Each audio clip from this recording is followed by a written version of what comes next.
政府推动绿能政策，较衍生业者种电、甲民众争地，影响到农渔生计的问题。对此，七股区这位里长，七股区居民自救会发起反不当种电救七股万人连署活动，目标在7个月内募集到万人的支持。当地里长陈忠正、黄先利、黄进士等人也表示，因无反对绿能，但呼吁应该总量管制。莫阁继续种电，互在地渔民一个生存的空间。我毋是反对种电的，我毋是反对绿能的。重点我是讲，你要种伫应该种的所在嘛，对无？有真侪盐分真重的迄个农作物袂坏，你要去找迄个所在嘛。阮7股遐规个遐远，真拢还搁咧转作。规个拢会当种饲料，叫你种敢有无？你去阮7股遐甲看卖，规个农地。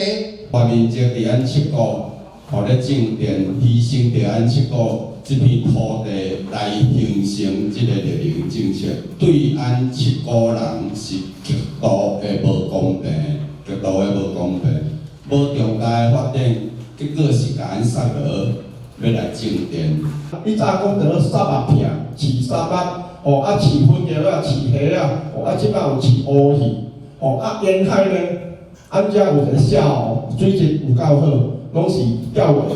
即目前台湾钓鱼上介济、上介深，嘛是拢来自咱7股。这样好的环境呢，你为何要直直种电、直直种甲拢无留空间，互咱遮里民、互咱遮渔民有一点生活的即个机会呢？台南市第2选区立委候选人陈坤和也来声援表示，台南市种电早就已经达标，因唔知影控制，阁想要开放台61线以西种电，根本是独立厂商向银行搬钱。到2025年，按台南市负责的再生能源3.25 吉瓦，按台南市去年11月的已经达到3.8吉瓦。你想，是不是很会做作业？你以为黄伟哲很优等生做作业吗？官商勾结。